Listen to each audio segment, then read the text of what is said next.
All right, what is up, flippers? It's Marcel here. Here I am with a new forecast video for the upcoming week ahead. I will break down GBPUSD and EURUSD starting from the higher time frames all the way down to the lower time frames. So first of all, here we are with forexfactory.com, and tomorrow we're going to have no high impact news all day. So London and New York will be safe to trade. So let's just jump to the charts and quickly break down EURUSD. On EURUSD, we have a pretty interesting scenario on both the higher and lower time frames. I believe we will mitigate this demand down here, the 50% of this demand to be more precise. And I'm expecting shorts on this week all the way down to this demand region, where I will be expecting longs all the way up to break this daily high point finally, because lately we've been struggling to create any impact on the long side. But on the other hand, we've built liquidity for the longs. So basically the thing I'm expecting here once again is shorts all the way down to this demand, where we will be able to look for longs all the way up to break this daily high point. But this is just a higher time frame perspective and not all of it. So on the higher time frame, on 4-hour time frame, we have liquidity, and we had liquidity on both of these sides. So here we had double taps. These double taps have been swept out by this nice sweeping movement, where after price reacted and reversed to the downside aggressively, leading to a 4-hour change of character here basically, but I would rather call it as a 15-minute change of character. So price, after created this sweeping movement, just built up liquidity on the downside, and even more liquidity has been built up, because first of all we had this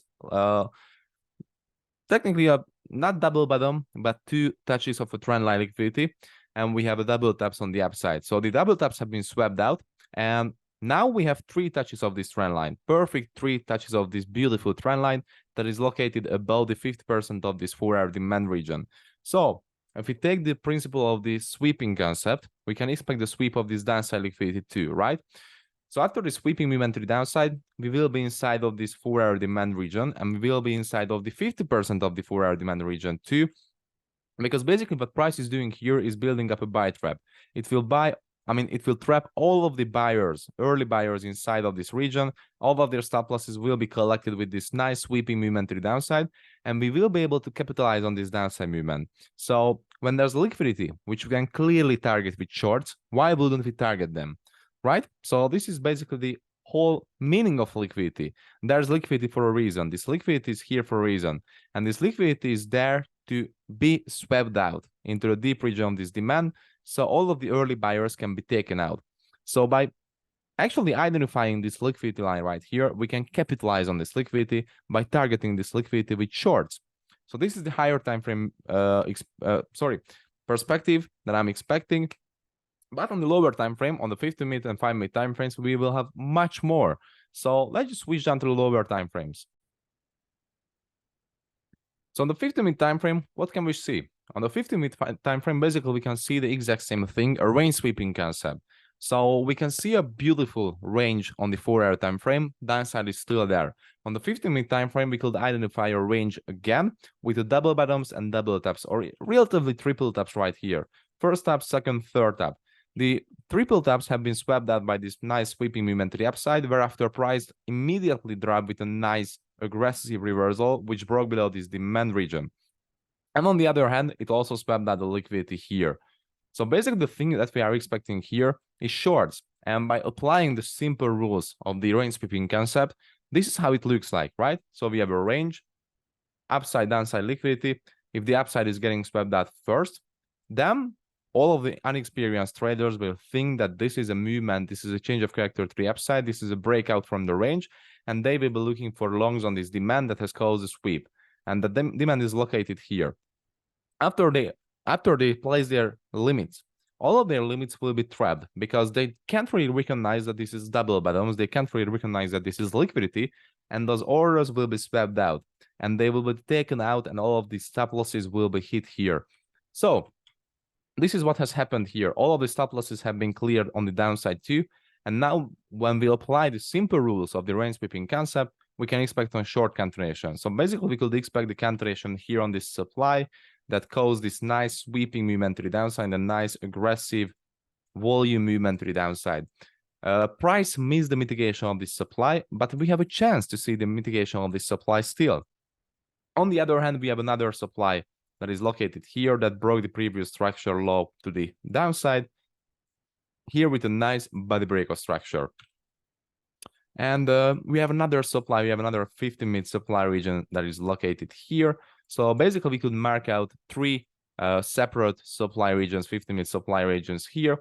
Below the less recent one, we have nice amount of liquidity located here. So basically, if this liquidity is getting swept into this supply region, we can look for shorts. If the shorts happen, we can target the deep region of this liquidity because, you know, this is the higher time frame liquidity line. So this is the first plan. We are looking for the sells on the supply region. After the sweep of this liquidity right here, we will be able to target the downside of that higher time frame liquidity. If this supply breaks here, then likely we will have a same rejection and reaction on the next supply. And if the next supply still can give us any confirmation, any sort of confirmation, we will be heading up to this next supply region, which is the extreme. And basically this extreme right here has the highest probability to hold price because this is the one that has swept out the liquidity on the upside. So if it sweeps liquidity, then it will likely hold price. You know, if it sweeps liquidity, then it's a really, really strong zone. Especially when it sweeps liquidity and reverses to the downside to change the character, break the demand, sweep some more liquidity on the other side. So if price comes up to this extreme, likely we will have a reaction here if none of these below supplies can be confirmed. So we are looking for these scenarios, we are looking for the shorts. The question is, can we take longs up to this supply, or if this supply breaks, can we take longs up to this next supply region? Let me just check if price reacted on some sort of demand here. No, technically there was no demand reaction here when price created this bottom. There was no demand mitigation here. So price is coming from the middle of nowhere. There is no demand rejection, there is no demand reaction, so we can take longs after this supply. I would rather wait for a mitigation of this supply and shorts to the downside. Or if this supply breaks to the upside, we can try take longs. If the supply breaks, we can mark out the demand that broke above the supply. We can wait for confirmation here, and we can take longs up to the next supply region. And we can do the same with the next supply. If it breaks, we can take longs up to this extreme. And the last scenario that I'm expecting here on EURUSD is if price breaks structure to the downside here, we will be marking out a new supply and we will be expecting a reaction there. So basically, it's a continuous order flow to the downside now, which we are expecting to be continued. So if any supply reaction is given on a 15-minute time frame, we can take it. Basically, I can switch down to the 5-minute time frame, but there will be no significant significant refinement be made. So I'm sticking to the 15-minute time frame because that's the cleanest here. So I'm not refining anything here, just sticking to the 15-minute time frame. And these are all the scenarios that we are expecting on EURUSD. Here we are on GBPUSD. Let's just check the 4-hour time frame.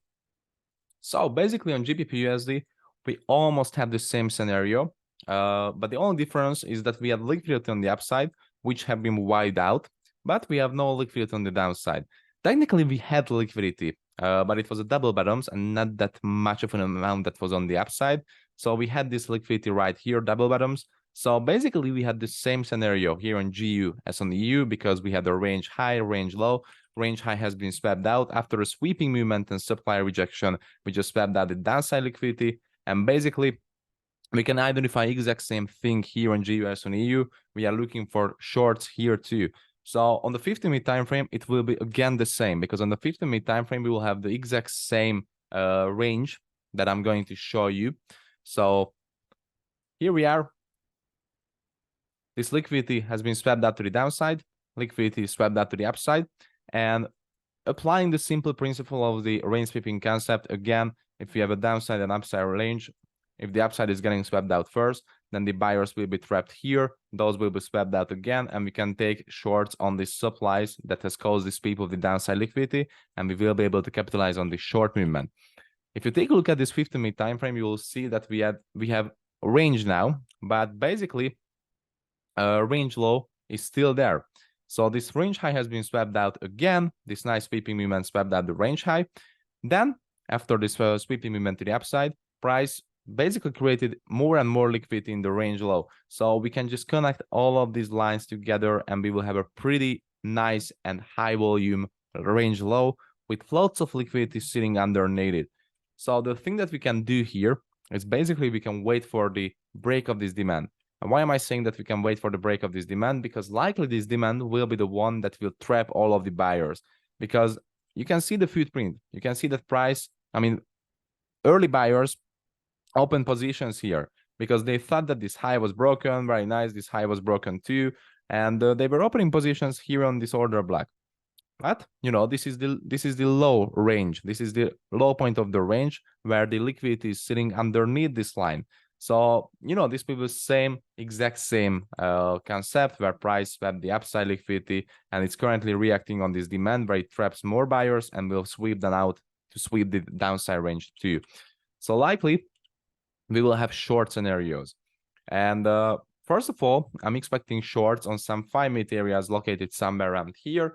And if you can catch a nice short somewhere around here, which will be shown on the 5-minute time frame, we can take these shorts all the way down to this 50-minute demand that is marked out here. And if price can come up to a supply region somewhere around here, likely it will break below this low point. And if it happens, we can mark out the supply and expect on the same reaction after the sweeping. And yeah, that's what we are currently expecting here on GU.